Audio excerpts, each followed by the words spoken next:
Como si faltaran problemas en este sistema de salud por culpa de Nueva EPS, amanecemos hoy con la decisión de 4 juzgados en Florencia y en Puerto Rico, en Caquetá, y otro en Bogotá, que le embargaron las cuentas a la EPS más grande del país por la falta de pagos a clínicas y hospitales. Embargo por 2.1 billones, con B, billones de pesos. Una medida después de que 95 IPS, es decir, clínicas y hospitales, presentaran demandas contra Nueva EPS, la EPS que tiene casi 12 millones de colombianos y que hoy reconoce que no tiene caja, es decir, que no tiene cómo operar. Es la EPS más grande del país, está manejada por el gobierno desde el 3 de abril de 2024. Está a punto de cumplir 2 años desde que fue intervenida por la Superintendencia Nacional de Salud. Como Nueva EPS no paga, entonces las IPS pusieron las demandas que ahora llegan a estos embargos que no son nuevos. Mire, en 2025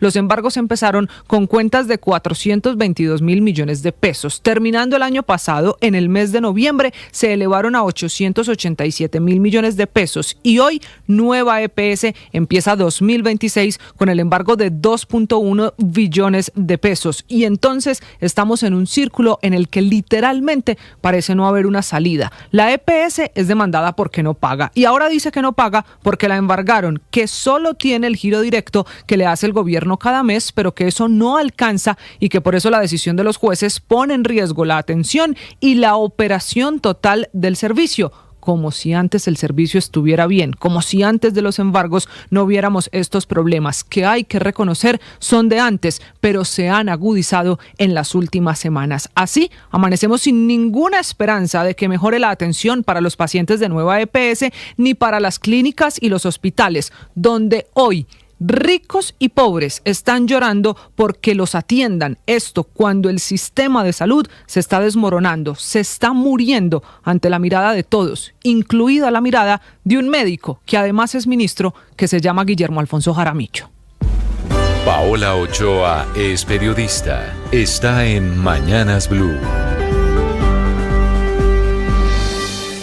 6 de la mañana, 35 minutos. 100 billones de pesos, unos 28.000 millones de dólares al cambio de hoy, que tienen y que van a regresar al país durante los próximos 5 años, según el decreto de las últimas horas del Gobierno Nacional. Ministerio de Hacienda, que publicó para comentarios 46 páginas que modifican el decreto 2555 del año 2010, que permitía a las 4 administradoras de fondos y pensiones del país tener hasta el 49% de los ahorros pensionales invertidos afuera. Al día de hoy, 256 billones de pesos de los 525 billones de ahorros que hay en todo el sistema. Plata afuera que gracias al decreto de anoche ya no puede estar invertida en todo ese monto, sino que tiene que bajar del 49 al 35% en 3 años y al 30% para el año 2031, es decir, en unos 5 años. En plata blanca, repatriar el 38% del ahorro pensional en el exterior, exactamente 99.2 billones de pesos de 256 billones, que tienen invertidos afuera 18 millones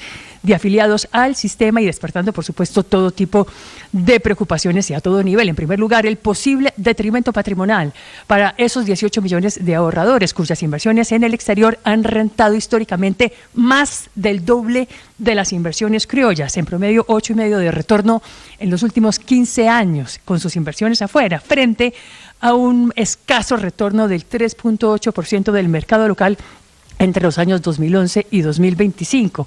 Inversiones en el exterior que son mucho más rentables que las inversiones que se hacen en Colombia, según estos promedios históricos y según la cuenta de los últimos 15 años. No obstante, lo que quiere el gobierno es invertir a la fuerza el 70% de los ahorros pensionales en Colombia, cosa que no pasa en ningún país serio del mundo, pues supone poner más huevos en la misma canasta y va en contra del principio universal de las finanzas personales, que habla de tener diversificados los portafolios para mitigar los riesgos. No obstante, el gobierno de Gustavo Petro se empeña en seguir adelante con esta idea, para lo cual hizo además un listado de proyectos, un banco de proyectos que podría absorber los nuevos recursos que lleguen del exterior, incluyendo, por ejemplo, el Canal del Dique, la segunda línea del metro de Bogotá, el tren de cercanías del Valle y un largo, etcétera, de proyectos en los cuales espera y aspira se meta toda esta plata, estos 100 billones de pesos que van a llegar al exterior, cosa que tampoco pasa de un día para otro. Proyectos que, entre otras cosas, ya están muchos de ellos financiados, que no es el caso propiamente de la segunda línea del metro de Bogotá, cuya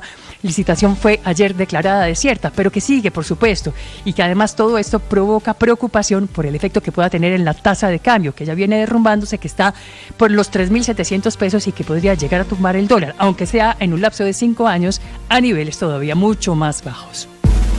María Camila Orozco es periodista. Está en Mañanas Blue.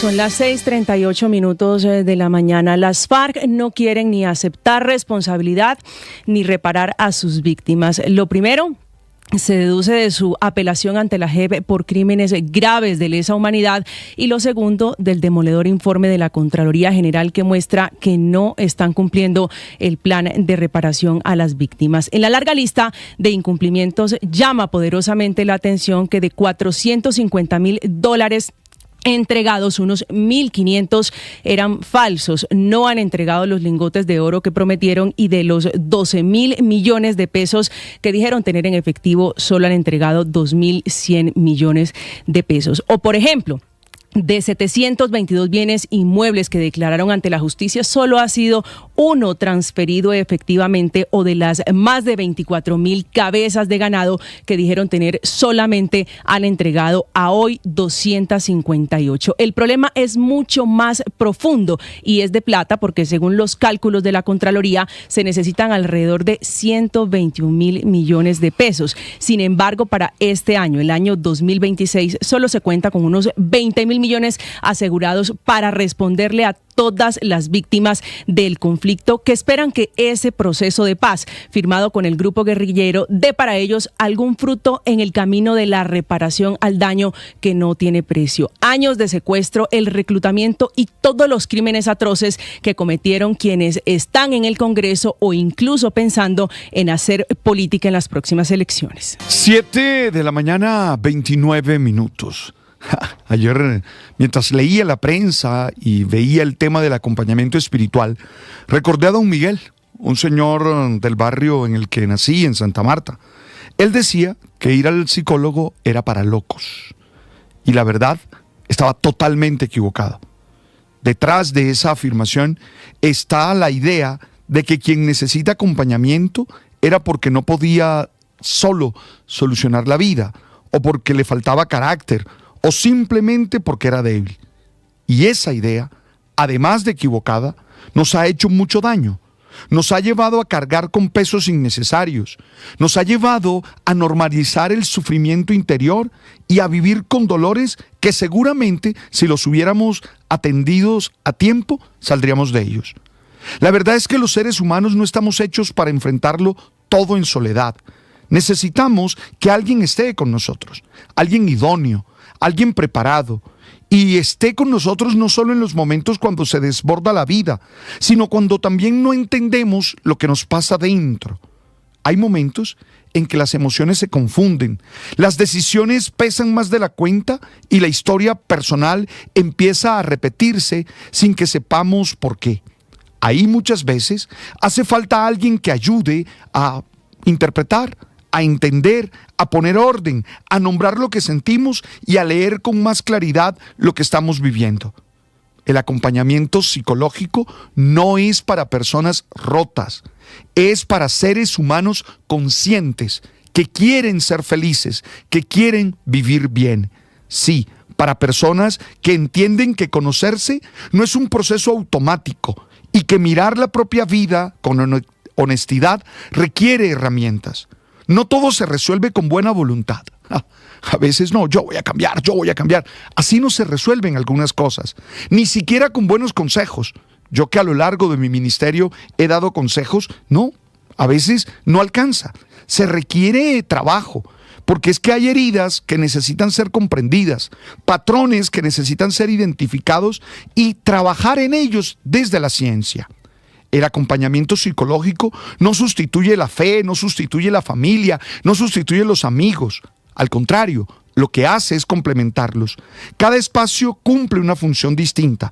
El terapeuta no decide por uno, no juzga lo que uno tiene que hacer, tampoco toma el timón de tu vida, pero sí te acompaña, sí te ilumina, sí te ayuda a pensar lo que estás haciendo.